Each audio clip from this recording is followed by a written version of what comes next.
जाएंगे, आगे नहीं जाएंगे, फिर मजीद 5 चाहेंगे तो हम पे प्रेशर।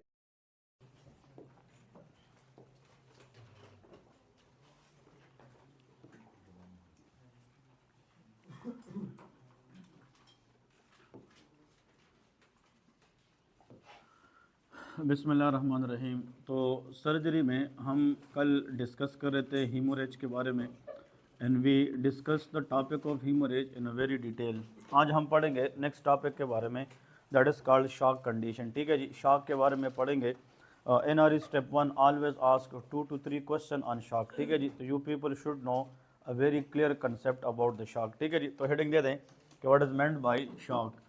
सो इस टॉपिक से जैसे हीमोरेज एक ऐसा टॉपिक है जिसमें क्वेश्चन ज़रूर आता है, शॉक से तो फिर 2 से 3 क्वेश्चन ज़रूर आते हैं। तो ये सर्जरी के अंदर इंतहाई अहम टॉपिक है, इसको हम इंशाल्लाह अच्छे तरीके से कवर करेंगे। ठीक है, शॉक का मतलब ये है, it is a state in which there is a widespread reduction of blood supply to multiple organ and tissues in the body that lead to cellular injury. ठीक है जी, इसमें हाइपो परफ्यूजन होता है, blood की जो flow है argon की तरफ वो इतनी कम हो जाती है which can not fulfil the metabolic demand of the tissue. ठीक है जी, that is called a shock. तो लेकिन डेफिनेशन के लिहाज से कि अ वाइड स्प्रेड या अ state in which a state in which there is widespread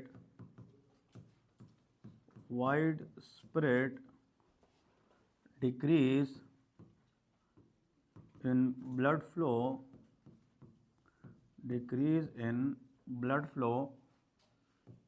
to multiple organs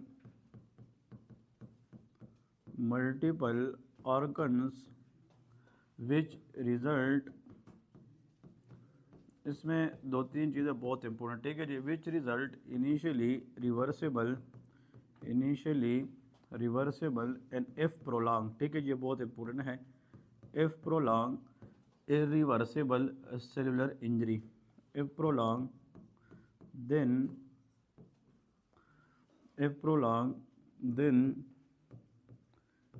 irreversible cell injury that is called shock. ये इसकी एग्जैक्ट डेफिनेशन है कि शॉक का मतलब क्या है। अगर आप लोग सिंपल ये कहे it is a tissue hypo perfusion, बिल्कुल ठीक है, समझ रहे कि नहीं। अगर आप ये कहे कि अगर टिश्यू को ब्लड सप्लाई कम हो जाए विच can not fulfil the metabolic demand of the tissue, फिर भी ठीक है। मतलब इसके कई डेफिनेशन है, बट अगर आप लोग अच्छा डिफाइन करें, it is a state in which there is a widespread reduction.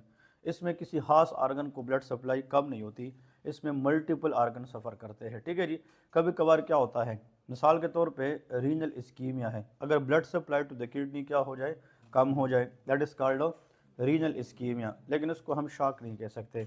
कभी कभार क्या होता है, हार्ट पंपिंग का इशू होता है, हार्ट ऑब्स्ट्रक्शन का इशू होता है, लॉस ऑफ वॉल्यूम का इशू होता है, तो उसमें फिर ब्रेन से लेके रीनल है, हेपेटिक है, जीआईटी है, सारे आर्गन सफ़र कर रहे होते हैं। तो मतलब जो इस्कीमिया है वो लोकलाइज इशू है, क्या है, लोकलाइज। और जो शॉक है ये वाइड स्प्रेड इशू है, इसके अंदर मल्टीपल आर्गन इसके जद में आते हैं। So it is a state, it is a life threatening condition. ये क्या है, life threatening. It is a life threatening state in which there is a widespread reduction of the tissue perfusion which is affected in the body. Initially अगर हम shock के अंदर patient को timely revive करें we can reverse the injury, but अगर ये prolong रहे, इसको हम ट्रीट ना करें, then it can cause irreversible cell injury. ठीक है जी, नीचे नोट में ना एक पॉइंट लिखना है, ये पॉइंट बहुत ज़रूरी है कि एवरी इस्कीमिया से मुराद क्या है, डिक्रीज ब्लड सप्लाई। यहाँ पे लिखे एवरी इस्कीमिया कंडीशन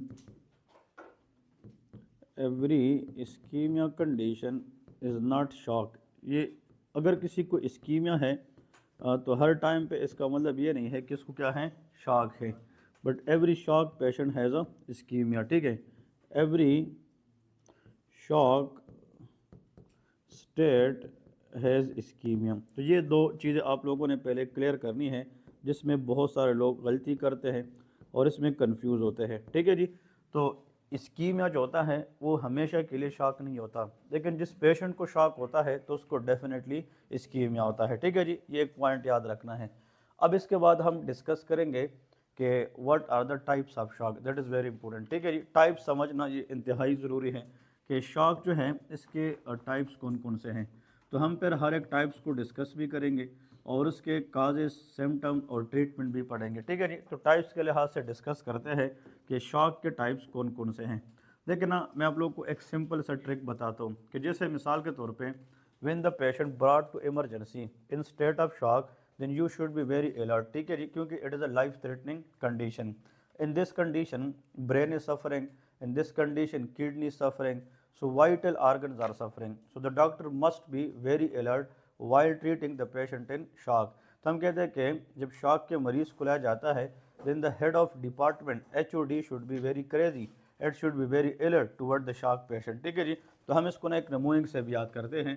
जैसे इसमें आप लोग लिख सकते हैं क्रेजी HOD, इस तरह लेके that is called crazy HOD। अगर आप लोग ये याद करेंगे नारी स्टेप 1 के अंदर बैठकर आप लोग फिर फील करेंगे कि यार सर ने नमूने को बताया था और इसी से ही क्वेश्चन आते हैं। ठीक है जी, क्योंकि अभी भी इस दफ़ा भी जो क्वेश्चन आता वो इसी के ऊपर अप्लाई हो रहा था। ठीक है जी, तो सबसे पहले आप लोग को मैं बताता चलूँ, क्रेजी के अंदर पहला वर्ड क्या है, सी है, तो सी फॉर कार्डियोजेनिक शॉक। क्या होता है, कार्डियोजेनिक। ठीक है जी, सो जो पहला टाइप है that is called cardiogenic shock. ठीक है जी, that is important one, cardiogenic shock.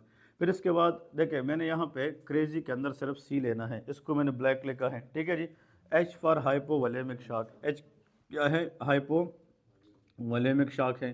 So H for hypovolaemic, hypovolaemic loss of fluid की वजह से भी हो सकता है या एक्सेसिव लॉस ऑफ ब्लड की वजह से भी हो सकता है। ठीक है जी, फिर ओ फॉर ऑब्स्ट्रक्टिव शॉक, ओ का मतलब क्या है जी, ऑब्स्ट्रक्टिव शॉक है। ठीक है जी, दैट इज कॉल्ड ऑब्स्ट्रक्टिव। हम ईच एंड एवरी शॉक को डिस्कस करेंगे तो फिर आप लोगों को इसके बारे में क्लियर कट पता चल जाएगा कि इनकी मीनिंग क्या है। ठीक है जी, that is called obstructive shock.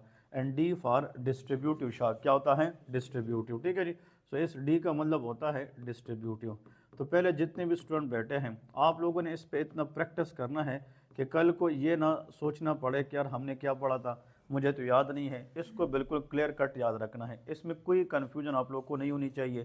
तो you people should know the classification of the shock. अब ये जो डिस्ट्रीब्यूटिव शॉक है इसके फर्दर 3 टाइप्स होते हैं। कितने, 3 टाइप्स होते हैं। देखिए ये अलग एक किस्म है कार्डियोजेनिक शॉक है, ये अलग एक किस्म है हाइपोवोलेमिक है, और ये अलग एक टाइप है दैट इज ऑब्स्ट्रक्टिव। लेकिन अगर हम स्पेसिफिकली किसकी बात करें, distributive, it has further 3 types, इसके 3 टाइप्स होते हैं। पहले के नंबर 1 सेप्टिक शॉक, क्या होता है, सेप्टिक शॉक। तो सेप्टिक शॉक का नाम सबने सुना होगा, लेकिन जो सेप्टिक शॉक है it is a type of distributive shock. ठीक है जी, that is very important. Septic shock के अंदर जो पेशेंट आते हैं they present with high grade fever, किसके साथ, high grade fever, and there is a sepsis entity in this patient whenever came to emergency, so they has a high rate of mortality। this is the only shock which is very difficult to treat। इसका मतलब यह है कि अगर हमारे पास treatment के option भी मौजूद है, हमारे पास ट्रीटमेंट के आलात भी मौजूद है, टीम भी मौजूद है, फिर भी देखा गया है कि सेप्टिक शॉक के अंदर रिकवरी के चांसेस कम होते हैं। So that is the only shock which is very very difficult to treat in clinical setup. ठीक है जी, so this should be taken very serious, that is important one. इसके बाद लेके that is called anaphylactic shock. क्या होता है, anaphylactic. ठीक है जी, एनाफाइलेक्टिक शॉक के अंदर जो पेशेंट आते हैं they presented with some type 1 hypersensitivity reaction. ठीक है जी, इसमें मरीज को ब्रोंको कंस्ट्रक्शन होता है, इसमें मरीज को एक तो वेजो डायलेशन होती है, तो उसकी फेशियल स्वेलिंग होती है, एडीमा होती है, उसका बीपी अच्छा खासा जो है वो डिक्रीज हो जाती है, but there is severe bronchoconstriction. तो मरीज उसका ऐसा फील होता है the patient is going to die, because एक तरफ उनकी बीपी कम हो रही है, दूसरी तरफ उनका हार्ट रेट ज़्यादा हो रहा है, उनको डिजीनेस आ रही है और ऊपर से सांस भी नहीं आ रही। तो मरीज़ को ऐसा लग रहा है कि he or she is going to die. इसको कहते हैं feeling of death, that is impending doom. इसको क्या कहते हैं, impending doom, but we will discuss it. That is a classical feeling in case of anaphylactic shock. ठीक है जी, और आखिर में लेके न्यूरोजेनिक शॉक, एक क्या होता है, neurogenic shock. So these 3 are the types of distributive shocks. ठीक है, ये 3 जो किस्में हमने लिखी है ये सारे के सारे किसके अंदर आते हैं, डिस्ट्रीब्यूटिव शॉक। तो देखिए शॉक प्रॉपर में जाने से पहले each and every student in the class must know how to classify the shark, that is very important. If you know the classification, देखिए बात वही है, क्या पता आप लोगों में से किसी ने एग्जाम दिया है और 119 नंबर से वो रह गया है, समझ रहे कि नहीं, 118 नंबर से रह गया है। हर एक ये समझता है कि यार मेरे नंबर कहीं 110-20 के दरमियान है। तो भाई ये एक एक बात इसमें मैटर करती है, और यहाँ से वो MCQs उठाता है। क्या पता ऑन द डे एग्जाम आप लोग वो अच्छा करे, आप लोग वो ठीक करे, वो आपको पास होने में सबब बने। तो each and everything has to be taken very serious because these are very very important one, ठीक है। तो यहाँ पे कार्डियोजेनिक है, हाइपोवोलेमिक है और ऑब्स्ट्रक्टिव, इन तीनों के अंदर जो पेशेंट को लाया जाता है इसमें कूल फेरेप्रीज होते हैं। क्या होते हैं? कूल फेरेप्रीज। इन पेशेंट को जब हम टच करते हैं उनके हाथ पैर बहुत ज़्यादा कूल होते हैं, ठीक है जी, बिकॉज ऑफ हाइपो परफ्यूजन। लेकिन इन तीनों में देयर इज अ पेरिफेरल वेजोडायलेशन, इसमें क्या होती है? वेजोडायलेशन। और जैसे वेसल क्या हो जाए? डायलेट हो जाए तो ब्लड की पुलिंग होती है, and that blood pooling lead to warm extremity. इसमें क्या होती है? Warm extremity. तो जो डिस्ट्रीब्यूटिव शॉक्स है इसके अंदर क्या होती है? वार्म एक्सट्रीमिटी, बट जो पहले 3 शॉक्स है इसके अंदर कूल एक्सट्रीमिटीज होती हैं। क्लियर है जी? ओके, अब लेके pathophysiology of the shock, that is very important one. थोड़ा सा इसके बारे में डिस्कस करते हैं 3 हेडिंग्स में, ठीक है। पैथोफिजियोलॉजी, अब इसको थोड़ा सा डिटेल में भी देखते हैं ताकि इसमें जो बातें हैं वो भी क्लियर हो जाए। पैथोफिजियोलॉजी ऑफ शॉक, कि भाई शॉक क्यों सेल को डैमेज करता है, इसकी वजह क्या है, थोड़ा सा इसको डिस्कस कर लेते हैं, ठीक है जी। शॉक क्यों, why shock lead to cell damage. So number 1, अगर हम यहाँ पे सबसे पहले नंबर पे देखें कि शॉक के अंदर blood supply to the organ क्या हो जाती है? कम हो जाती है। तो लेके the first event is called cellular ischemia. क्या हो जाता है? Cellular ischemia. This is the first event in case of shock condition, that is called cellular event, that is very very important one, ठीक है जी। सेलुलर इवेंट, देखिए मैं ना इस इस्कीमिया के ऊपर थोड़ा सा बात करूं, अगर आप लोग इसको ना गौर से देखें इसमें बहुत सारी कहानी पड़ी है। फॉर एग्जांपल, अगर हमारे पास ये सेल है, दैट इज कॉल्ड सेल, और सेल के अंदर न्यूक्लियस होता है, ठीक है जी। अब जो सेल है इसके अंदर एक पंप होता है, इस पंप के थ्रू 3 सोडियम बाहर जाते हैं और 2 पोटाशियम अंदर जाते हैं। इसको हम सोडियम पोटाशियम ATPase पंप कहते हैं, that is called sodium potassium ATPase। For example, these are the 3 sodium which will go out and 2 potassium will go in, ठीक है जी। अब देखें, this is cation, it is a positive charge, that is also cation is a positive charge, ठीक है जी। अब यहाँ पे इस पंप का जो नाम रखा गया है that is called sodium potassium. Now अब ये दोनों पॉजिटिव है, और जब आप पॉजिटिव पॉजिटिव को क्रॉस करते हैं यू नीड एनर्जी, हमें क्या लगानी है? एनर्जी। वो एनर्जी हमें आएगी ATP से, और ATP को ब्रेक करने का काम किसका है? ATPase का है, ठीक है जी। इसलिए इस पंप का नाम क्या है? Sodium potassium ATPase pump. This is the pump which has a primary active transport system, ठीक है जी। The transport or the pump through which ATP directly use, in which energy directly use is called a primary active transport। क्या है? primary active transport। अब और से सुने, अब सवाल ये है, ये ATP जो है ATP इज एनर्जी। ATP क्या है? एनर्जी है। Energy come from the Krebs cycle, वो कहाँ से आती है? क्रेब्स साइकिल से। क्रेब्स साइकिल आती है जैसे electron transport chain Krebs cycle है, या ग्लाइकोलिसिस है, एरोबिक रिस्पायरेशन। क्या है? Aerobic respiration. अब सवाल ये है कि जब सेल को ऑक्सीजन मिलेगी तो ऑक्सीजन की मौजूदगी में जो रिस्पायरेशन चलेगी वो कौन सी है? एरोबिक है। तो ग्लाइकोलिसिस चलेगी, क्रेब्स साइकिल चलेगी, इलेक्ट्रॉन ट्रांसपोर्ट चेन चलेगी। तो हमें power house of cell mitochondria से क्या मिलेगी? ATP। वो ATP इस्तेमाल करेगी कौन सा एंजाइम? ATPase, और इस पंप को मेंटेन करेगी। अगर ये पंप चलेगी it will maintain electrolyte level between the cell and outside environment, ठीक है जी। That is important. NRE step 1 2025 अभी जो एग्जाम हुआ था, इससे पहले जो दिसंबर वाला एग्जाम था उसमें भी ये आया था, ठीक है जी। दैट इज वेरी इंपॉर्टेंट कि विच of the following pump that maintain electrolyte gradient across the membrane, answer was sodium potassium ATPase, ठीक है जी। अब और से सुने, आप लोग सुनेंगे तो आपको ये मज़ा देगी कि यार मेडिसिन क्या चीज़ है। अगर एक पेशेंट है उसको किसी भी वजह से, जैसे मिसाल उसका खून ज़ाया हुआ है, उसको डायरिया है, उसको वॉमिटिंग है, वजह जो भी है, लेकिन इसकी वजह से फ्लूइड लेवल इतना कम पड़ गया है कि सेल को ब्लड सप्लाई क्या हो गई है? कम। तो देयर इज सेलुलर इस्कीमिया। अब जब ब्लड सप्लाई कम है तो फिर सेल को ऑक्सीजन मिलेगी भी कम, so there will be hypoxia. क्या होगी? हाइपोक्सिया। जब ऑक्सीजन नहीं मिलेगी तो फिर एरोबिक रिस्पायरेशन नहीं होगी। ATP जनरेशन नहीं होगी। तो जब ATP नहीं बनेगी तो ये पंप भी काम नहीं करेगा। So when there is cellular ischemia, the first thing which effect in the cell that is called failure of sodium potassium ATPase pump. ठीक है जी। अब और से सुने, ये लिखने वाली चीज़ें नहीं है, ये सीखने वाली है।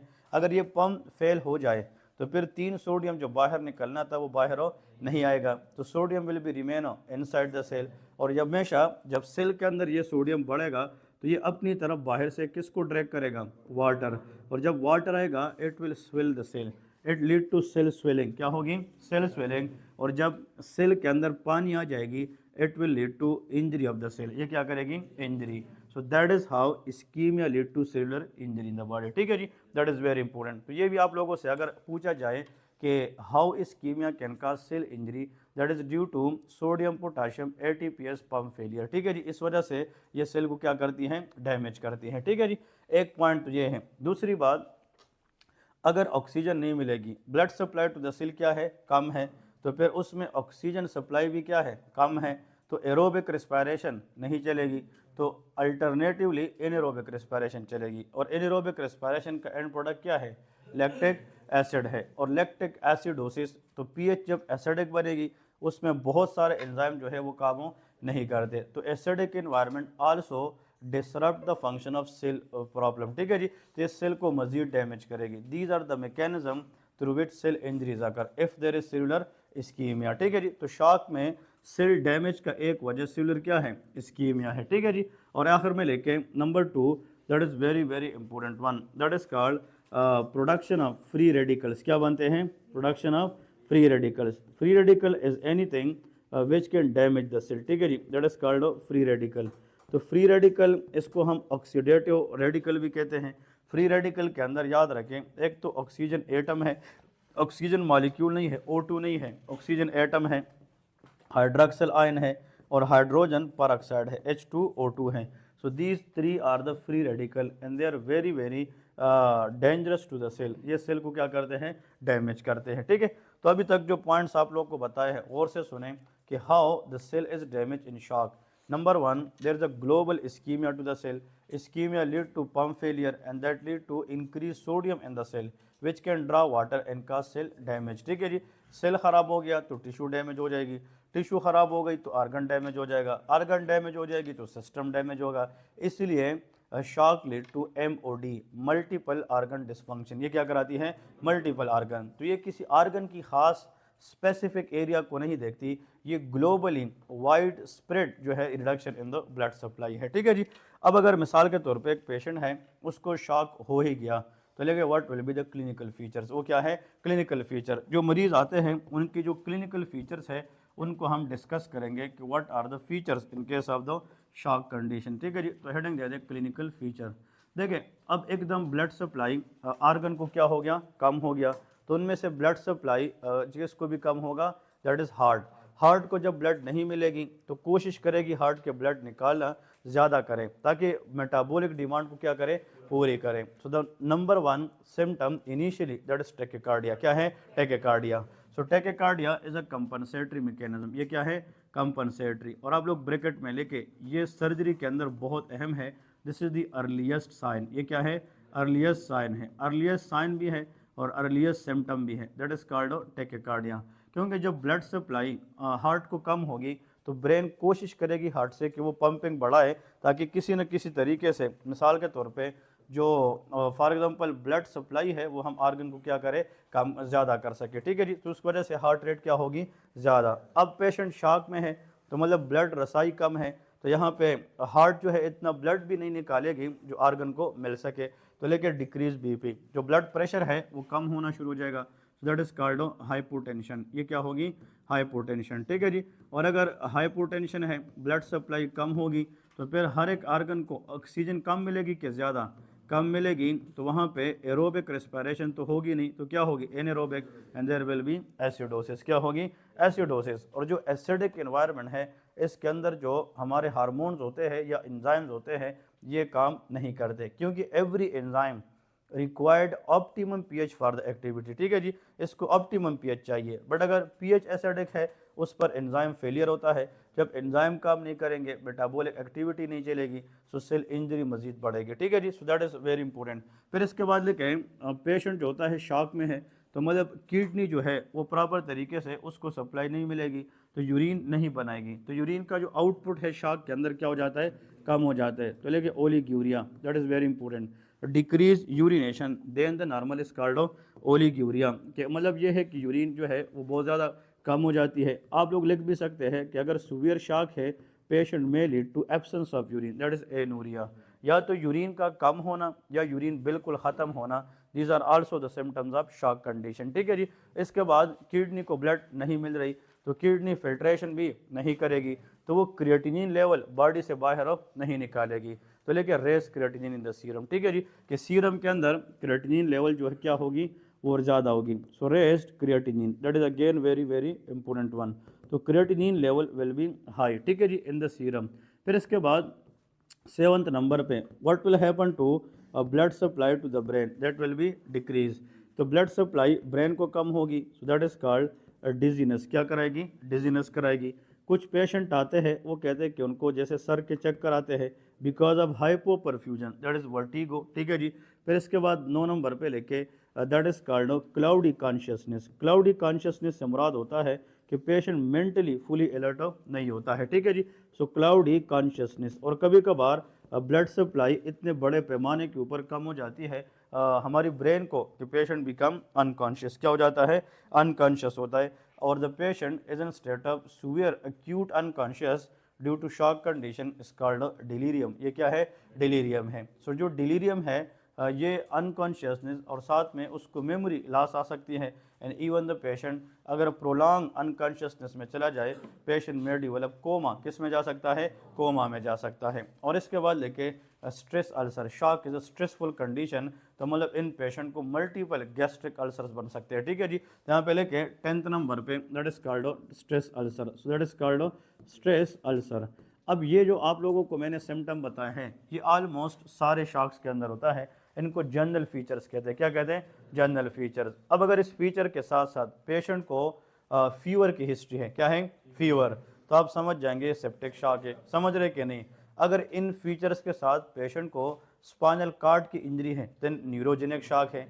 अगर इन सिम्टम के साथ ब्रोंको कंस्ट्रक्शन भी है और एलर्जिक रिएक्शन हुई है, देन एनाफाइलेक्टिक शॉक है। तो मतलब these are the general features, you people should know कि these feature almost meet in every type of shock. ठीक है जी। और इसके बाद लेके पेरिफरी, जो पेरिफरी है दैट इज़ वेरी इंपॉर्टेंट, मतलब warm, that is called extremities. इसको क्या कहते हैं, एक्सट्रीमिटीज़। तो एक्सट्रीमिटीज़ से मुराद होता है जैसे हाथ को अगर हम मरीज़ के हाथ को टच करेंगे तो मतलब वो हमें क्या फील होंगे, तो it depend upon the type of shock. ऐसा है कि नहीं। मिसाल के तौर पे जो पेरिफरी है या जो एक्सट्रीमिटी है, इट में बी कोल्ड और इट में B warm, very good, it depend upon the type of shock. ठीक है जी। तो जो डिस्ट्रीब्यूटिव शॉक्स होते हैं जिसमें 3 तरह के शॉक्स आते हैं, उनके अंदर पेरिफेरल वेजो डायलेशन होती है, उसमें वार्म एक्सट्रीमिटी है। लेकिन इसके अलावा जितने भी है उन सब के अंदर कोल्ड एक्सट्रीमिटीज होती है। ठीक है जी। So that is what all about the general concept behind the shock. So every one of you, इसको आप लोगों ने अच्छे तरीके से याद रखना है। अब आते हैं इनके टाइप्स को वन बाय वन डिस्कस करेंगे। तो लेके हाइपोवोलेमिक शॉक, सबसे पहले हम जो स्टार्ट करते हैं that is called hypovolemic shock. Very very important. आप लोग को मैंने ओवरव्यू भी दे दिया और आप लोग को शॉक के बारे में पता चल गया कि व्हाट इज शॉक प्रॉपर। अभी हम डिस्कस करेंगे कि हाइपोवोलेमिक शॉक क्या है। ठीक है जी। ओके, इसमें लिखे a shock, a state of shock या a shock which occur due to volume repletion, which occur due to loss of excessive fluid, excessive volume. ठीक है जी, एक्सेसिव वॉल्यूम। अब ये वॉल्यूम मैंने क्यों लिखा है, बिकॉज इट में बी बॉडी फ्लूइड और इट में बी ब्लड। समझ रहे कि नहीं, मतलब दैट इज बॉडी फ्लूइड। कभी कभार हाइपोवोलेमिक शॉक के अंदर किस चीज़ की लॉस होती है, बॉडी फ्लूइड और ब्लड, या ब्लड की लॉस होती है, दोनों को हम हाइपोवोलेमिक शॉक कहते हैं। तो आप लोग हाइपोवोलेमिक शॉक को अगर एक सिंपल वर्ड में याद रखें, it is the loss of circulating volume. हमारी जो सर्कुलेटिंग वॉल्यूम है, ब्लड फ्लो है या ब्लड वॉल्यूम है, उसमें कमी आना, चाहे वो बॉडी फ्लूइड की शक्ल में हो या ब्लीडिंग की शक्ल में हो, तो उससे हमारी overall internal volume of the blood क्या हो जाएगी, कम हो जाएगी, जिसको हाइपोवोलेमिक शॉक कहते हैं। अब लेके काजेस क्या है, हाइपोवोलेमिक शॉक के काजेस क्या हैं, मतलब हमें उन काजेस की तरफ जाना चाहिए जो क्लिनिकली भी इम्पोर्टेंट है और एमसीक्यूज़ के हवाले से भी अहम है। ठीक है जी। तो देखें, हम जब काजेस पढ़ते हैं ना, इसमें दो तरह की है, या तो फ्लूइड लॉस है या ब्लड लॉस है। ठीक है जी। तो देखिए, इसको हम डिवाइड करते हैं दो में, मतलब how many types, two types में। ठीक है जी। मैं आप लोग को यहाँ पे वो टाइप्स लिख लेता हूँ।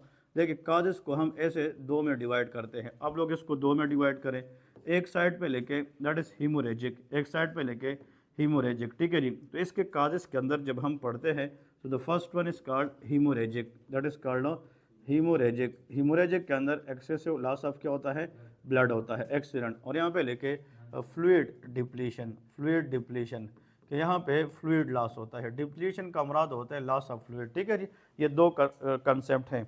अब जो हीमोरेजिक है ना, इसका मोस्ट कॉमन सर्जिकल जो काज है दैट इज ट्रोमा। ये क्या है, ट्रोमा है, क्योंकि एक्सेसिव लॉस ऑफ ब्लड। अब ट्रोमा के अंदर आप लोगों को पता है, या तो कोई लॉन्ग बोन फ्रैक्चर होगी, ठीक है जी, या कोई आरटीए वगैरह है जिसकी वजह से ब्लीडिंग होती है मेजर कैविटीज़ में, जैसे एब्डोमेन के अंदर, चेस्ट के अंदर। Whenever there is blood on the floor we should focus on four, that is very important one. ठीक है जी। तो आप लोग यहाँ पे लेके हीमोरेजिक के अंदर the first one is trauma, ये क्या है, ट्रोमा के अंदर है। ठीक है जी। फिर इसके बाद फॉर एग्जांपल सर्जरी, मतलब रिसेंट किसी बंदे ने सर्जरी की है और सर्जरी के बाद उसका ब्लड नहीं रुक रहा, तो उससे लॉस ऑफ ब्लड ज़ाया हो सकता है कि नहीं, तो मतलब एक्सेसिव लॉस ऑफ ब्लड में occur also after that is surgical procedure. ठीक है जी, मेजर सर्जरीज। लेकिन 90% haemorrhagic shock the most common cause will be trauma, वो क्या है, ट्रोमा है। फ्लूइड डिप्लीशन के अंदर लेके सीवियर बर्न हो सकता है कि नहीं, दैट इज सीवियर बर्न। अगर एक पेशेंट है उसको बर्न है, बर्न हम अलग डिस्कस करेंगे, ये भी सर्जरी का एक अहम टॉपिक है, बर्न से भी एक या दो क्वेश्चन आते हैं। ठीक है जी। Okay, we have 3 layers of the skin, epidermis, dermis and hypodermis. If there is loss of superficial layer of the skin epidermis, that is first degree burn, ये क्या है, फर्स्ट डिग्री बर्न है। अगर एपिडर्मिस और dermis दोनों की जब बात करें वो सेकंड डिग्री है, इसमें ब्लिस्टर बनती है, क्या बनती है, ब्लिस्टर बनती है। तो second degree burn is characterised by blister formation. और जो थर्ड डिग्री बर्न है इसमें all layers of the skin involve होती है। अगर ऑल लेयर्स के साथ मसल्स भी इन्वॉल्व हो जाए इसको फोर्थ डिग्री बर्न कहते हैं, और अगर मसल के साथ साथ बोन्स इन्वॉल्व हो जाए इसको फिफ्थ डिग्री बर्न कहते हैं। ठीक है जी। तो जितना हम डेप्थनेस पे जाएंगे उतना लॉस ऑफ जो है स्किन लेयर ज़्यादा इन्वॉल्व होगी, उतना फ्लूइड लॉस के चांसेस क्या होगी, ज़्यादा होगी। तो third degree burn patient has a greater tendency to lose the fluid as compared to first degree burn. ठीक है जी। That is why all third degree burn should be replaced with fluid and they should be admitted in the hospital. ठीक है जी। तो हर अस्पताल में ना आजकल जितने भी टीचिंग हॉस्पिटल है इसमें बर्न यूनिट्स होते हैं। ठीक है जी। उसके अंदर इन पेशेंट को अच्छे तरीके से मैनेज किया जाता है। तो बर्न की वजह से फ्लूइड क्या होती है, डिप्लीशन। पहले के डायरिया, मतलब सीवियर डायरिया के अंदर, ठीक है जी, डायरिया के अंदर loss of fluid and electrolyte. ठीक है जी, ये दोनों हो सकती है। फिर सीवियर वोमिटिंग हो सकती है कि नहीं, कि जो पेशेंट वोमिट करता है, सीवियर वोमिटिंग, उस वजह से भी there is a loss of fluid depletion. ठीक है जी। That is very important one. आप लोग थर्मल इंजरी भी लिख सकते हैं। ठीक है जी। बट एक कंडीशन है वेरी रेयर, वैसे होने पे हो सकता है, लेकिन उन लोगों में शॉक के सिम्टम इतने जल्दी नहीं आते, लेकिन उसमें भी फ्लूइड क्या हो जाती है, डिप्लीशन, दैट इज डिहाइड्रेशन। क्या है, डिहाइड्रेशन। अगर बॉडी के अंदर जैसे डिहाइड्रेशन के कई रीजंस हैं, उनमें से एक डायरिया भी है, समझ रहे कि नहीं, लेकिन that is decrease fluid intake. अगर एक बंदा बाहर से पानी पीना क्या करे, बंद कर दे, बिल्कुल ना ले, तो आप लोगों को पता है कि बॉडी जो है उसके अंदर आहिस्ता आहिस्ता जो सर्कुलेटिंग वॉल्यूम है वो क्या हो जाएगी, कम हो जाएगी। और अगर वो इतनी कम हो जाए कि वो बॉडी की डिमांड को ही पूरी ना करे, again it will lead to volume depletion and that can cause hypovolemic shock. तो आप लोग लिख भी सकते हैं डिक्रीज इनटेक ऑफ फ्लूइड। ठीक है जी। लेकिन decrease intake of fluid is a theoretical answer, but practically हमें ऐसे लोग जो बाहर से पानी नहीं पीते वो शॉक में कम मिलते हैं। ठीक है जी। That is important. लेकिन आप सर्जरी में बैठे हैं, जब भी हाइपोवोलेमिक शॉक के क्वेश्चंस आते हैं वो क्या है, patient brought to emergency after RTA. क्या है, after RTA. The most common cause surgical for hypovolemic is traumatic cause. क्या होता है, ट्रोमेटिक काज होता है। तो आप लोगों ने इसको याद रखना है, M for most, C mean common cause. ठीक है जी, ये मोस्ट कॉमन काज है, that is called trauma, that is very important. अब इसके बाद हम डिस्कस करते हैं, जैसे फॉर एग्जांपल आप लोग को ये समझ आ गई कि भाई इन दोनों वजूहात से हो सकती है। अब ये जो फ्लूइड डिप्लीशन है ना, जैसे डायरिया है, वोमिटिंग है, दीज आर मेडिकल काजेज। क्या है, मेडिकल काजेज है। बट जो ट्रोमा है ये सर्जिकल काज है। क्या है, सर्जिकल काज। अब नीचे ना आप लोग लिखे एमसीक्यू, वेरी इंपॉर्टेंट। एक दो पॉइंट्स बता रहा हूँ, ये आप लोगों ने नोट करने हैं एमसीक्यूज के हवाले से, सर्जरी के अंदर बहुत ज़्यादा इंपॉर्टेंट है। ठीक है जी, ओके। इसमें इंपॉर्टेंट ये है कि फॉर एग्जांपल अगर एक पेशेंट है उसको there is a tibia fracture. क्या है, टीबिया। देखिए फॉर एग्जांपल इसको आप लोग यहाँ पे लेके, that is called tibia or humerus. ठीक है जी, इसको हम लेते हैं जैसे humerus in the upper limb, tibia in the lower limb.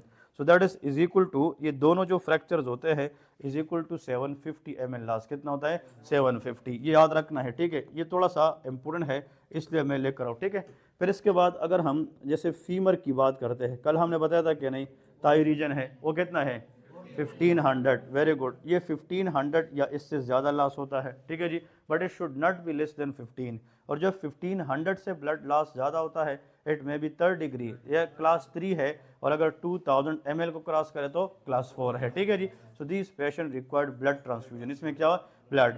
अब अगर एक पेशेंट है उसको टीबिया फ्रैक्चर है या ह्यूमरस फ्रैक्चर है, तो वो भी लॉन्ग बोन फ्रैक्चर है, बट उसमें जो ब्लड लॉस है वो कितने तक जाता है, 7। तो this patient required fluid but not blood. समझ रहे कि नहीं, इनको तो फ्लूइड चाहिए क्योंकि क्लास 1 में तो है या क्लास 2 में भी जा सकते हैं, तो इनको हम फ्लूइड देंगे कि नहीं, and we will give crystalloid fluid, but इनको ब्लड की जरूरत तो नहीं होती है। लेकिन जो फीमर फ्रैक्चर है it always required blood transfusion. ठीक है जी, दैट इज वेरी इंपॉर्टेंट, क्योंकि femur is the longest bone of the body, और जो फीमर है इसके अंदर फ्रैक्चर से अच्छा खासा ब्लड ज़ाया होता है, तो we should replace the blood in the patient as well. ठीक है जी, और अबाउट ये भी याद रखें, कभी कभी ये इसको स्टार करें, ये फीमर वाला बहुत इंपॉर्टेंट है, ये आप लोगों से NRE 1 बेस के ऊपर वो पूछते हैं।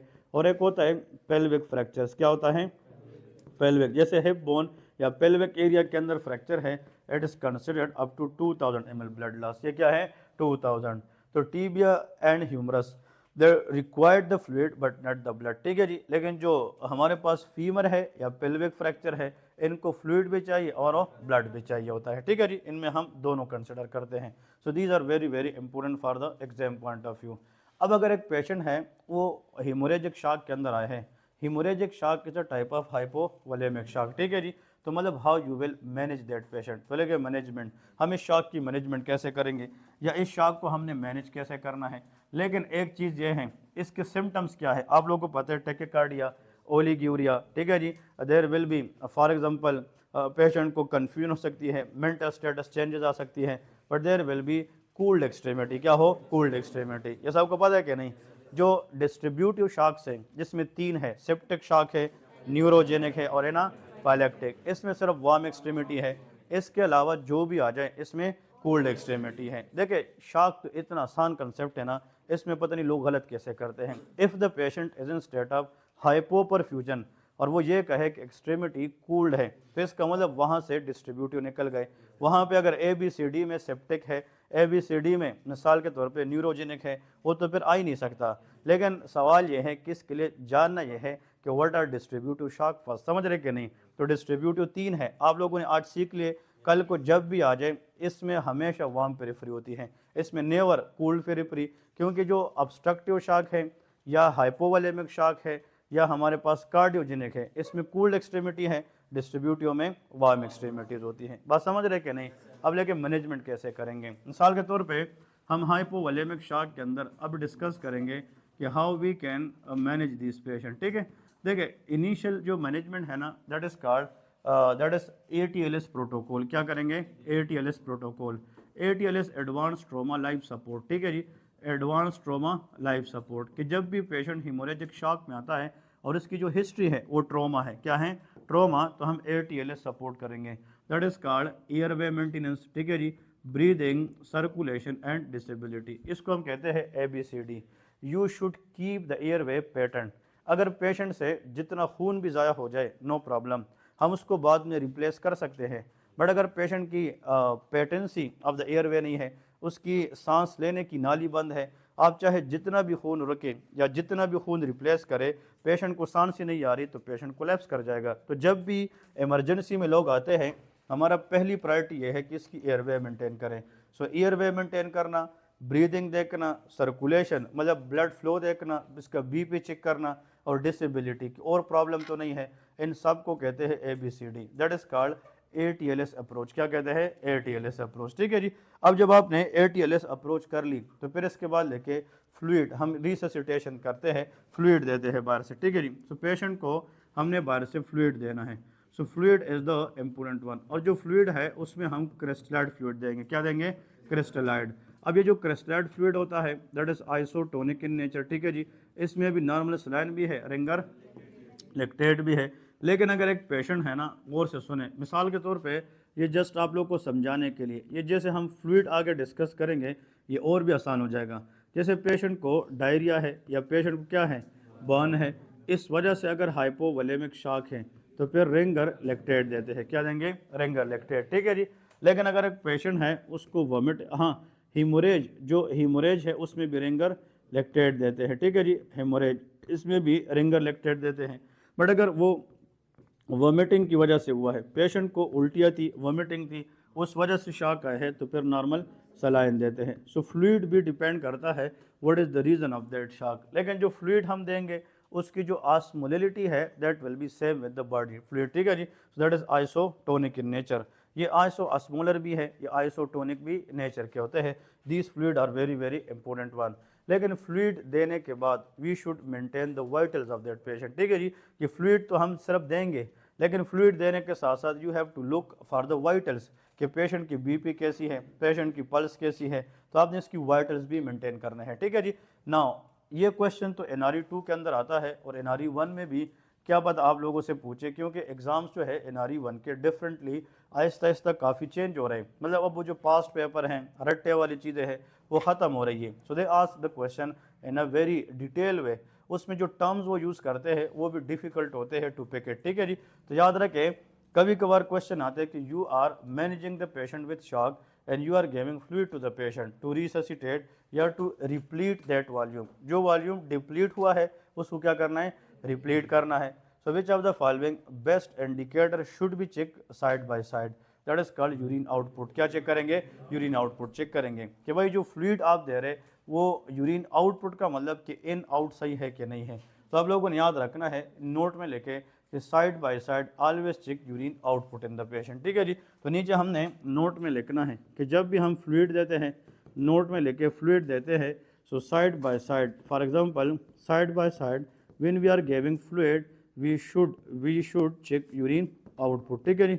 Should check urine output. तो आपने यूरिन आउटपुट जो है वो ज़रूर देखना है, that is one of the best indicator. ये क्या है? बेस्ट इंडिकेटर है, दैट इज़ वेरी इंपॉर्टेंट।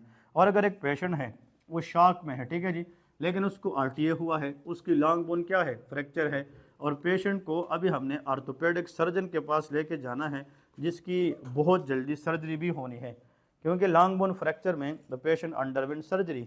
तो at the same time when you are planning the surgery in shock patient and there is for example long bone fracture, तो you should catheterise the patient. क्या करेंगे?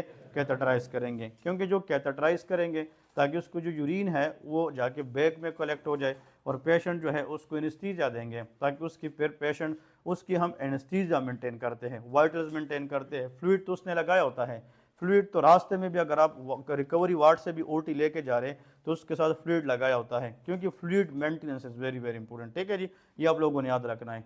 और आखिर में लेके blood transfusion. क्या करते हैं? Blood transfusion. तो मतलब तीसरे नंबर पे जो हाइपोवोलेमिक शॉक है उसमें that is called blood transfusion. अब जो ब्लड ट्रांसफ्यूजन है ये उन शॉक्स के अंदर करते हैं जिसकी काज हीमोरेज हो। क्या हो? हीमोरेजिक शॉक हो। लेकिन वो भी याद रखिए क्लास 3 एंड क्लास 4 में करते हैं। ऐसा है कि नहीं? क्लास 3 एंड क्लास 4, क्योंकि क्लास 1 2 के अंदर blood transfusion is not required. ठीक है जी। लेकिन इसके लिए हमें मैचिंग करनी होगी, ग्रुप मैचिंग करनी होगी, ग्रुपिंग देखनी होगी कि जो रिसिपिएंट है और डोनर है इसकी जो ब्लड ग्रुप है वो आपस में मैच होने चाहिए। So that is what all about the hypovolemic shock. जितने भी शॉक्स हैं हमने 6 टाइप्स डिस्कस करने हैं। इन 6 के अंदर the very easy shock to recover, the very easy shock to treat is hypovolemic shock. ठीक है जी, ये सबसे इजी है। ये बुक भी कहता है, ये प्रैक्टिकल भी कहती है कि आप अगर शॉक को डील कर रहे हैं और आपके पास 6 मरीज है और इन 6 पेशेंट के अंदर डिफरेंट टाइप्स के शॉक्स है, तो उसमें सबसे इजी रिकवर करने वाला वो हाइपोवोलेमिक शॉक होता है। ठीक है, that is what all about the hypovolemic. इसके बाद लेके कार्डियोजेनिक शॉक, अभी सेकंड नंबर पे डिस्कस करते हैं, that is called cardiogenic shock. ठीक है जी, cardiogenic shock for the exam also very important. देखिए एवरी शॉक हैज़ इंपॉर्टेंस, ठीक है, लेकिन आप लोग को मैंने कहा कि इन 6 में से वो इनडायरेक्टली 2 सवाल तो करेंगे ही करेंगे, तो आप लोगों ने शॉक के लिए ज़रूर जो है मेंटली प्रिपेयर्ड रहना है। ठीक है जी, ओके। कार्डियोजेनिक जो है इसके नाम से पता चलता है, cardio mean heart, genic mean origin. Shock, इसको ना प्लीज़ थोड़ा सा समझने की कोशिश करें। हम पढ़ते हैं but we don't know what we are studying. Cardiogenic, it is the shock in which the shock origin from the heart. तो मतलब ऐसा शॉक जिसकी प्राइमरी काज जो है वो पंप फेलियर हो, क्या हो, pump failure, that it is called cardiogenic shock. अब देखें, एक पेशेंट है ना, heart is enclosed in pericardial cavity. अब उस कैविटी के अंदर फ्लूइड है जिसको कार्डियक टेम्पोनाट कहते हैं, पेरिकार्डियल इफ्यूजन कहते हैं, नाम सुना है कि नहीं। लेकिन हार्ट अंदर से अपना ठीक है, लेकिन हार्ट के बाहर कोई फ्लूइड है, तो मतलब वो कार्डियोजेनिक पेरो नहीं है, क्योंकि फ्लूइड तो बाहर है, हार्ट के अंदर तो नहीं है। हार्ट का डायस्टोल और सिस्टोल इंटरनली क्या है, ठीक है, लेकिन अगर कोई बंदा उसको बाहर से प्रेस करे कि तुम प्रॉपरली रिलैक्स ना हो जाए, समझ रहे कि नहीं, तो हार्ट का अपना इशू तो नहीं है, हार्ट का बाहर का इशू है, तो वो कार्डियोजेनिक नहीं है, इट विल बी ऑब्स्ट्रक्टिव। अब यह था ना कार्डियक टेम्पोनाट कि ये कौन सा शॉक है, सब ने 90% कार्डियोजेनिक लिखा है। It is always obstructive shock. क्या होता है, ऑब्स्ट्रक्टिव शॉक होता है। कार्डियोजेनिक देखे, एक पेशेंट है उसको जनाब मायोकार्डियल इन्फॉक्शन है, तो एमआई के अंदर जो मायोकार्डियम है उसकी सेल डेथ हो जाती है कि नहीं, तो अगर मायोकार्डियम हार्ट का अपना इशू है कि नहीं, तो अगर एमआई की वजह से शॉक होगा तो उसको हम कार्डियोजेनिक शॉक कहते हैं, समझ रहे कि नहीं। एक पेशेंट है उसको डायलेटेड कार्डियोमायोपैथी है, तो कार्डियोमायोपैथी मसल का इशू है कि नहीं, तो अगर डायलेटेड कार्डियोमायोपैथी में हार्ट का साइज क्या हो जाता है, बढ़ जाता है, और इतना कुलटा है कि वो दोबारा क्या नहीं कर सकता, कंट्रैक्ट, तो इतना ब्लड वो निकालेगा नहीं जो बॉडी की डिमांड को पूरी करे, तो शॉक में जाएगा कि नहीं, दैट इज कार्डियोजेनिक शॉक। तो जो हार्ट की अपनी इशू है उसकी वजह से अगर शॉक हो जाए तो उसको क्या कहते हैं, कार्डियोजेनिक। अभी जो लिस्ट बनाऊंगा ना, इसको आप लोगों ने एक एक पॉइंट याद रखना है, दैट इज वेरी इंपॉर्टेंट। तो लेके the shock in which primary cause is pump failure. ठीक है जी, तो इसमें लेके shock, a shock in which the primary, okay, the shock in which primary cause is pump failure, that is known as a cardiogenic shock। ठीक है जी, इसके अंदर जो प्राइमरी काज है that is nothing but a pump failure. ठीक है जी, इसको हम क्या कहते हैं, कार्डियोजेनिक शॉक कहते हैं। तो जो पंप फेलियर है, तो आप लोगों को याद रखना है, it will not able to eject the blood enough to meet the body demand. ठीक है जी, लेकिन काजेस क्या है, दैट इज़ वेरी इंपॉर्टेंट। तो सबसे पहले हम अगर काजेस की बात करते हैं ना, surgery always prefer the most common one. तो लेकिन मायोकार्डियल इन्फॉक्शन क्या है, मायोकार्डियल इन्फॉक्शन, हार्ट अटैक के चांसेस लोगों में ज़्यादा होते हैं। सो एमआई की वजह से अगर शॉक होता है, आज के बाद प्लीज़ याद रखें, it will be cardiogenic, please remember. ठीक है, क्योंकि एमआई में there is a cell death in myocardium, और अगर सेल डेथ हो जाए मायोकार्डियम के अंदर तो फिर it will not pump in a blood to meet the body demand. ठीक है जी, और आप लोगों ने काज और भी लिखने हैं, मैं लिखवा देता हूँ, बट इसके सामने ब्रैकेट में लिखे मोस्ट कॉमन काज। ठीक है जी, तो जो कॉमन है वो हमेशा एग्जाम के अंदर वो पूछी जाती हैं। So most common cause of cardiogenic shock, सारे बोले मायोकार्डियल इन्फॉक्शन है। ठीक है जी, नंबर 2 दैट इज एरिथमियास। किस वजह से, एरिथमियास के अंदर, एरिथमियास को हम ना अलग डिस्कस करेंगे। लास्ट टाइम हमने इसको प्रॉपर तरीके से पढ़ा नहीं था, but this time I will teach it in a very great detail. ठीक है जी, व्हाट इज एरिथमियास। एरिथमियास हमारे पास क्या है, these are abnormal irregular rhythms in the heart. ठीक है जी, irregular rhythms in the heart. थोड़ा सा आप लोगों को ना आइडिया बना रहा हूँ, जस्ट विद इन 2 मिनट्स, ज़्यादा नहीं जाएंगे। अगर आप ईसीजी देखते हैं ना, ईसीजी, तो इसके अंदर ऐसी वेव्स होती है कि नहीं, जैसे इसको हम पी कहते हैं, इसको क्यूआरएस कहते हैं, और इसको टी वेव। इंशाल्लाह when we study ECG everyone will has a clear concept on ECG. ठीक है जी। अब देखें, फिर यहाँ पे पी वेव है, फिर इस तरह क्यू आर एस है, फिर टी है, फिर इस तरह पी है, फिर क्यू आर एस है, फिर टी है। समझ रहे कि नहीं? अब जो ईसीजी पेपर है ना, जिसके ऊपर हम ईसीजी करते हैं, उसके अंदर लाइनिंग होती है, ऐसा है कि नहीं? और उन लाइनिंग के अंदर छोटे छोटे खाने बने होते हैं, इनको हम कहते हैं बॉक्सेस। क्या कहते हैं? बॉक्सेस। अब इधर देखें, मिसाल के तौर पे आप उन बॉक्सेस को देखते हैं, फॉर एग्जांपल कि वो कितने हैं। अब देखें, अगर मिसाल हमने ये आर है कि नहीं है, और ये क्या है, और ये, तो हम आर आर को कंसिडर करते हैं, और फिर उन आर आर के दरमियान किसको गिनते हैं? बॉक्सेस को गिनते हैं। अगर ईसीजी पैटर्न में आर आर के दरमियान बॉक्सेस जो है वो एक जैसे है, क्या है? एक जैसे, इसको रेगुलर रिदम ईसीजी कहते हैं। That is called regular rhythm ECG. That is very important. तो ये एक सेकंड में पता चलता है, नीट ट्रिक्स, कि ईसीजी देखते ही आप बताएंगे कि ये रेगुलर रिदम है या इरेगुलर रिदम है।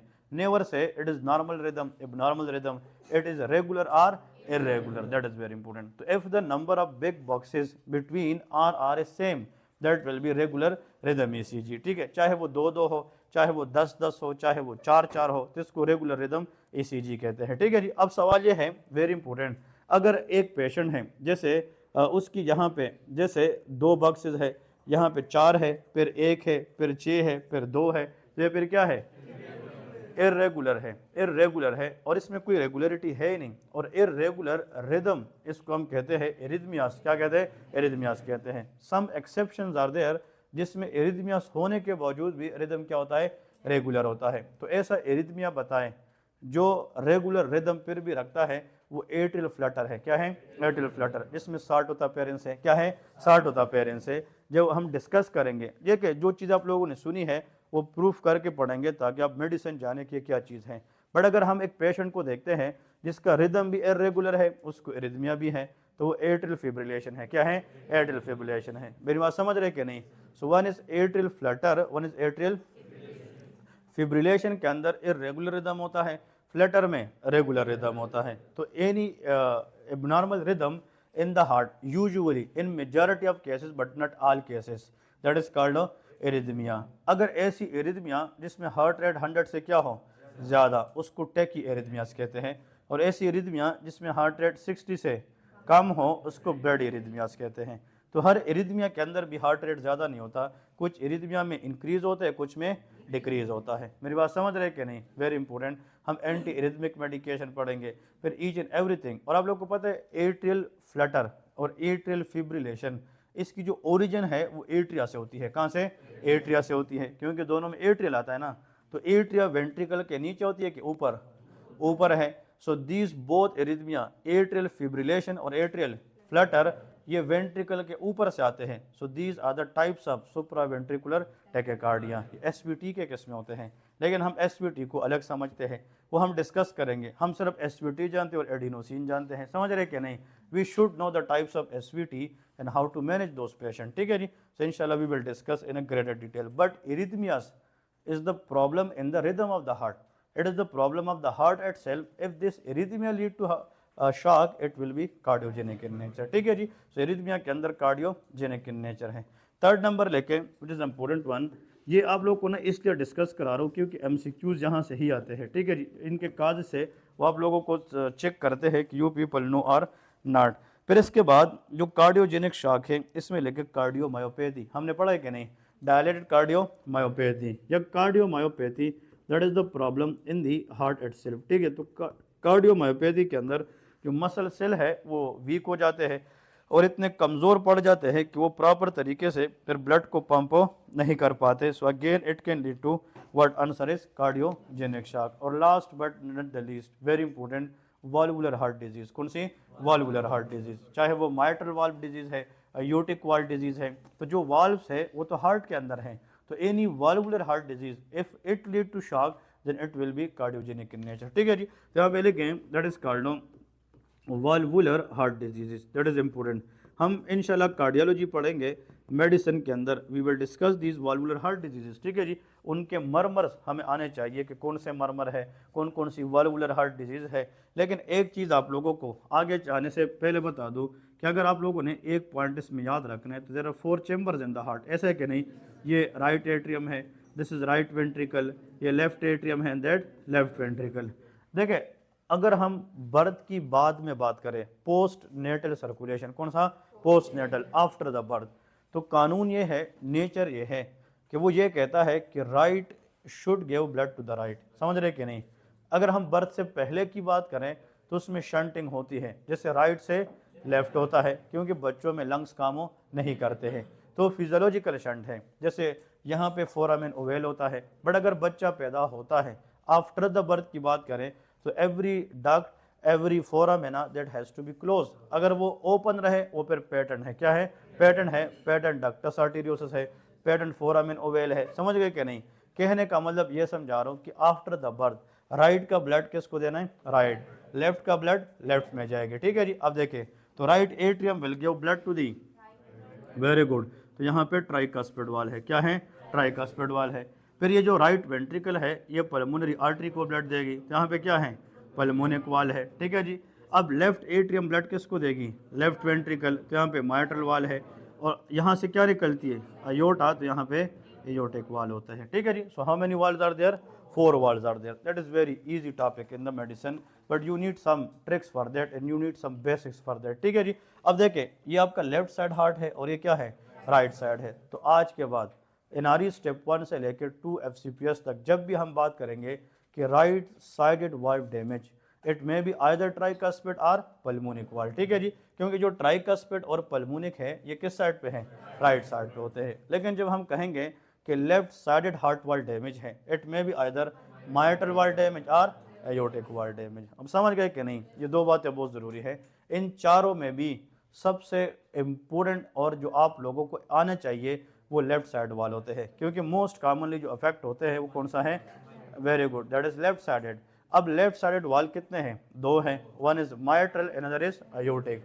अगर हम ये बात करें कि इन दोनों में से सबसे कॉमन जो यंग एज के अंदर अफेक्ट होता है वो माइट्रल है, क्या है, माइट्रल है, और इन दोनों में से जो सबसे ज़्यादा अफेक्ट होते हैं ओल्डर एज में वो अयोटिक वाल होता है, कौन सा, अयोटिक वाल।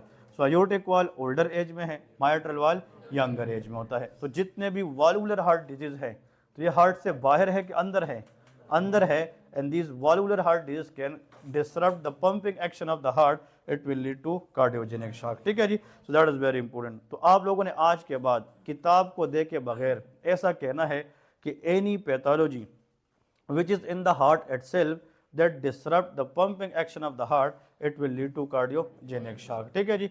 अब लेके treatment depend upon the cause of that shock, ठीक है जी। इसकी जो ट्रीटमेंट है वो किस पर डिपेंड करती है, काज के ऊपर डिपेंड। तो आप लोग नीचे लेके शाबाश के ट्रीटमेंट, तो एक लाइन लेके बस, बुक ने भी लिखा है आप लोग भी लेके, it depend upon the cause, so this type of shock should be manage according to the cause, ठीक है जी। मतलब जब तक आप काज को रूल आउट नहीं करेंगे, काज को ठीक नहीं करेंगे, आप इस शॉक को जो है मैनेज नहीं कर सकते। और इस पेशेंट को ना हम आईवी फ्लूइड बहुत एहतियात से लगाते हैं, आईवी फ्लूइड वेगुरस नहीं लगाते, ज़्यादा नहीं लगाते, क्योंकि पंप फेलियर है, क्या है, पंप फेलियर है। अगर आप ज़्यादा फ्लूइड लगाएंगे उसको हार्ट पंप नहीं करेगी, it will worsen the condition. तो you should give the fluid in very caution and you should give the fluid very carefully, do not give vigorous fluid to this patient because pump is not working, ठीक है जी।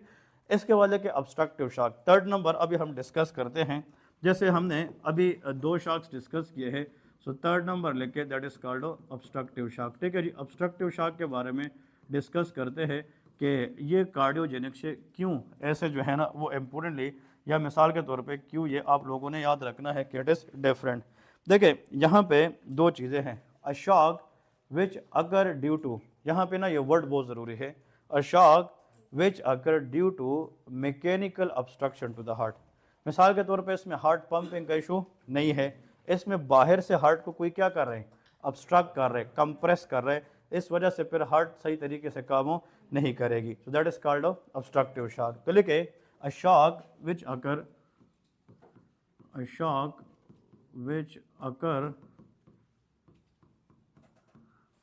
due to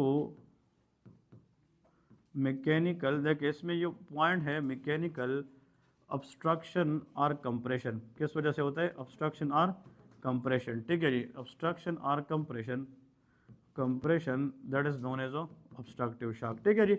इसमें कोई ऐसी चीज़ या ऐसी pathology है जो heart को बाहर से कंप्रेस कर रही है, ऑब्स्ट्रक्ट कर रही है, ठीक है जी, that is called obstructive shock. लेकिन ये हार्ट पैरेन्काइमा का इशू नहीं है, हार्ट टिश्यू का इशू नहीं है, हार्ट पंपिंग का इशू नहीं है। तो लेके जनाब काजेस, तो आंसर इस कार्डियोजेनिक, जो कार्डियो ऑब्स्ट्रक्टिव शॉक है दैट इज कार्डियक टेम्पोनाट। इसका पहला क्या कास है, कार्डियक टेम्पोनाट। और इसको स्टार भी करे, जिन लोगों ने एग्जाम दिया था ये क्वेश्चन था कि नहीं, that is cardiac tamponade. Rapid accumulation of fluid around the heart in pericardial cavity, ठीक है जी। मिसाल के तौर पे अगर हार्ट के बाहर देखिए, अगर हम यहाँ पे डिस्कस करते हैं कि जैसे अगर हम 4 चेम्बर्ड हार्ट लेते हैं तो इस हार्ट के बाहर कौन सी कैविटी है, पेरिकार्डियल कैविटी। उस कैविटी के अंदर अगर फ्लूइड जमा हो जाए, ये पेरिकार्डियल कैविटी है, तो ये फ्लूइड जमा हो जाए, ये कैविटी है और इसके अंदर ये फ्लूइड आ जाए, तो ये फ्लूइड इस तरह हार्ट के ऊपर एक प्रेशर इफेक्ट कराएगी कि नहीं, और जब ये हार्ट को बाहर प्रेस करेगी तो इसका जो ल्यूमिन क्या हो जाएगी, नैरो, कम हो जाएगी। तो ल्यूमिन इतना कम हो जाएगा कि इसमें जो प्री लोड है, जो ब्लड है वो फिर आएगा कम, और जब आएगा कम निकलेगा कम, तो फिर टिश्यू की जो परफ्यूजन है वो कम होगी कि नहीं, so it will lead to shock condition, ठीक है जी। तो cardiogenic shock is a sudden accumulation of fluid around the heart. लेकिन कार्डियोजेनिक शॉक के ऊपर हम अलग एक डिस्कशन करेंगे, ये अलग एक एमसीक्यूज है, ठीक है, कि कार्डियोजेनिक शॉक के अंदर इमरजेंसी में हम पेरिकार्डियो सिंथेसिस कर दें, क्या कर दें, पेरिकार्डियो सिंथेसिस। और ये क्वेश्चन अलग भी आया था आप लोग को कि पेरिकार्डियो सिंथेसिस ये इमरजेंसी के अंदर किस में करते हैं, आंसर इस कार्डियक टेम्पोनार्ड में करते हैं, ठीक है जी। अब देखिए 2 पॉइंट है, मिसाल के तौर पे इधर गौर से देखे, ये राइट एट्रियम है, तो इस साइड पे जो ब्लड है this is called deoxy blood, क्या है, डीऑक्सी है। ऊपर से जो ब्लड लाने वाला वेसल है वो सुपीरियर वीना केवा है, ठीक है जी, और नीचे से इन्फीरियर वीना केवा है, ऐसा है कि नहीं। सुपीरियर वीना केवा को ऊपर से जो ब्लड देने वाला वेन है वो इंटरनल जुगुलर वेन है, क्या है, इंटरनल जुगुलर वेन है। Internal jugular vein drain and to superior vena cava and superior vena cava drain and to the right atrium, ठीक है जी। अब देखें, अगर इस पेशेंट में जैसे फ्लूइड है तो फ्लूइड ने इन दोनों वेंट्रिकल को कंप्रेस किया होता है, तो इनका ल्यूमिन क्या हो जाएगा, नैरो, क्या हो जाएगा, नैरो। तो एक तो इसमें ब्लड आएगा कम, तो ब्लड निकलेगा भी कम। तो कार्डियक टेम्पोनार्ड पेशेंट में हाइपोटेंशन होता है, क्या होता है, हाइपोटेंशन। मिसाल के तौर पे ये जो मरीज आते हैं ना, ये मरीज, इनके अंदर एक तो ब्लड प्रेशर क्या होती है, सारे बोले decrease, so there will be hypotension, ठीक है जी। दूसरी बात, हार्ट बाहर से कंप्रेस है, क्या है जी, कंप्रेस है, तो जो वाल्व है उसकी क्लोजिंग और ओपनिंग प्रॉपर तरीके से नहीं होगी। तो जब आप स्टेट लगाते हैं, स्टेट से सुनते हैं, तो आपको टिपिकली लूप डोप सुनने को नहीं मिलेगी, सो लेके मफल हार्ट साउंड, क्या होगी, मफल हार्ट साउंड। कि जो हार्ट साउंड है इट विल बी मफल्ड, इसका मतलब ये है कि जो हार्ट साउंड है वो हमें प्रॉपर तरीके से सुनने को नहीं मिलेगी, बात समझ रहे कि नहीं। सो मफल हार्ट साउंड होंगे। और इधर देखें, ये जो राइट वेंट्रिकल है, अब ये बाहर से प्रेस है कि नहीं, तो इसमें ब्लड आएगी कम के ज़्यादा, कम आएगी। तो राइट एट्रियम इसको अपना ब्लड प्रॉपर हो नहीं देगी, क्योंकि इसका ल्यूमिन छोटा हो गया है, तो वो राइट एट्रियम से ब्लड एक्सेप्ट नहीं करेगी। तो प्रेशर आगे की वजह किधर जाएगी, पीछे जाएगी, तो राइट एट्रियम पे जाएगी। राइट एट्रियम ब्लड किससे नहीं लेगी, सुपीरियर वीना केवा, और सुपीरियर वीना केवा पीछे प्रेशर किस पे लगाएगी, तो there will be raised JVP, jugular venous pressure will be raised, ठीक है जी। तो जब बैक प्रेशर जाएगी, मिसाल के तौर पे जब जुगुलर वीनस प्रेशर बढ़ेगी तो आपको यहाँ पे नेक के अंदर एक प्रोमिनेंट डिस्टिंक्टेड वेन नजर आती है, ठीक है जी। और इसका मतलब ये है कि जुगुलर वेन के अंदर प्रेशर क्या है, ज़्यादा है, तो लेके raised JVP, that is called raised JVP. तो देखिए 3 बातें गौर से सुने। अगर एक पेशेंट है in which there is a rapid accumulation of fluid around the heart which is characterized by how many things, 3 things। अब जितने भी स्टूडेंट बैठे हैं सब ने फोकस करना है इन 3 चीज़ों में। पहले चीज़ क्या है, वेरी गुड, हाइपोटेंशन है, डिक्रीज बीपी है, नंबर 2 मफल हार्ट साउंड है, और नंबर 3 यस, इसको कहते हैं big triad, that's called big triad, ठीक है जी। ट्राइएड का मतलब कॉम्बिनेशन ऑफ 3 थिंग्स है। तो ये 3 चीज़ें जब भी सर्जरी में आती हैं, प्लीज़ रिमेंबर इन 3 चीज़ों को हम कंबाइंडली कहते हैं बेक्स ट्राइएड, क्या कहते हैं, बेक्स ट्राइएड। और आज के बाद याद रखें, Beck's triad as a classically seen in cardiac tamponade, ये किसके अंदर है, कार्डियक टेम्पोनार्ड है, ठीक है जी। और कार्डियक टेम्पोनार्ड की वजह से जो शॉक आएगी, हाइपोटेंशन लीड टू हाइपोपरफ्यूजन, तो जो शॉक आएगी उसको हम ऑब्स्ट्रक्टिव शॉक कहते हैं, क्या कहते हैं, ऑब्स्ट्रक्टिव शॉक कहते हैं। अब आसान हो गया कि नहीं। और इस कार्डियक टेम्पोनार्ड की ट्रीटमेंट ये है कि हमें जो फ्लूइड है उसको बाहर निकालना है, दैट इज पेरिकार्डियोसिंथेसिस करते हैं, ठीक है जी। अब वो कैसे करते हैं, कहाँ पिंड लगते हैं, वो हम आगे इसके टॉपिक में डिटेल से पढ़ेंगे। ये जस्ट ऑब्स्ट्रक्टिव शॉक के लिए आप लोग को डिस्कस करवाया है, ठीक है। फिर इसके बाद देखें कभी कभार क्या होता है, हार्ट के बाहर यहाँ पे फ्लूइड आता है, फ्लूइड आती है लेकिन आहिस्ता आहिस्ता, कार्डियक टेम्पोनाट में फ्लूइड सडन आता है और within no time heart को बाहर से क्या करता है, कंप्रेस करता है। कभी कभार फ्लूइड उसी जगह पे आता है लेकिन उसको बढ़ने में क्या लगता है, टाइम लगता है, प्रोग्रेसिव होता है, स्लोली होता है, तो लेके पेरिकार्डियल इफ्यूजन, इसका नाम क्या है, पेरिकार्डियल इफ्यूजन, ठीक है जी। तो पेरिकार्डियल इफ्यूजन और कार्डियक टेम्पोनाट दोनों के अंदर there will be fluid in pericardial cavity, ऐसा है कि नहीं। लेकिन एक सडन है और एक स्लो है। सडन कौन सा है, कार्डियक टेम्पोनाट, और स्लो जो है पेरिकार्डियल इफ्यूजन है। That is why cardiac tamponade ask in the exam it is emergency, ये क्या है, इमरजेंसी है, ठीक है जी। तो ये एग्जाम के अंदर ज़्यादातर आ सकता है। फिर इसके बाद लिखे for example massive pulmonary embolism, कौन सा, मैसिव पल्मोनरी एम्बोलिज्म। देखिए अब आप लोगों को एक पॉइंट बता रहा हूँ, मैसिव पल्मोनरी एम्बोलिज्म, ये बहुत स्टूडेंट होते हैं वो डिफाइन नहीं कर सकते, लेकिन इसको थोड़ा सा डिस्कस करते हैं कि मैसिव पल्मोनरी एम्बोलिज्म ये कैसे ऑब्स्ट्रक्टिव शॉक करा सकते हैं, ठीक है जी। देखें मिसाल के तौर पे आप लोग को चले ये तो पता है कि दिस इज द हार्ट और यहाँ पे राइट वेंट्रिकल है, तो राइट वेंट्रिकल से पल्मोनरी आर्टरी निकलती है, ठीक है जी। एम्बोलिज्म का मतलब होता है कि there is some dislodged piece of thrombus, ठीक है जी, विच बिकम एम्बोलस, और ये एम्बुलेंस जाके पल्मोनरी आर्टरी में फंस गया है, मतलब स्टक हो गया है, और blood supply to the lungs क्या हुआ है, कम हुआ है। अब ये हार्ट के अंदर पेरेन्काइमा का इशू नहीं है, ये तो पल्मोनरी आर्टरी का इशू है। लेकिन अब इस पल्मोनरी आर्टरी को ब्लड कहाँ से आती है, राइट वेंट्रिकल, और ये फिर लंग्स में जाती है, फिर पल्मोनरी वेन्स के जरिए लेफ्ट एट्रियम में आती है, ऐसे है कि नहीं। अब सवाल ये है अगर यहाँ पे क्लॉट है तो यहाँ पे प्रेशर क्या होगी, शाबाश, ज़्यादा। अब यहाँ पे हम 5 बंदे हैं और उस तरफ जा रहे, लेकिन इधर किसी ने एक बंद बांध दिया या एक बंदा खड़ा हो गया रास्ते में, तो जो 5 हम जा रहे तो हम इकट्ठे होते जाएंगे, आगे नहीं जाएंगे, फिर मजीद 5 जाएंगे तो हम पे प्रेशर क्या होगी, ज़्यादा होगी। मेरी बात समझ रहे कि नहीं। तो जब देयर इज एनी क्लॉट तो उसके पीछे ब्लड की जो प्रेशर है वो क्या हो जा रही है, ज़्यादा। लेकिन इस वेंट्रिकल ने तो लंग्स को ब्लड देना है, तो this left right ventricle has to pump more against this thrombus or less, more, वो ज़्यादा करेगी। लेकिन सवाल ये है कि वो लंग्स को उस तरीके से ब्लड नहीं पहुंचाएगी, हाइपोपरफ्यूजन होगा कि नहीं। तो हाइपोपरफ्यूजन की वजह से पेशेंट को क्या है, ऑब्स्ट्रक्टिव शॉक है, कि there is obstruction in the artery which lead to this heart issue. समझ रहे कि नहीं, कि मतलब यह है कि पेरेन्काइमा का इशू नहीं है, कि ऑब्स्ट्रक्शन इन द आर्टरी है, वो क्लॉट ने की है, एम्बुलेंस ने की है, और उसने जाके हार्ट के ऊपर कंप्रेशन की है। तो अगर इस वजह से शॉक ग्लोबली फिर आहिस्ता आहिस्ता आता है, जैसे हार्ट फेलियर हो जाएगा, हार्ट फेल हो जाएगा तो फिर पूरे बॉडी को ऑर्गन क्या मतलब यह है कि क्या हो जाएगी, ब्लड सप्लाई कम हो जाएगी, तो that is called obstructive shock. तो इस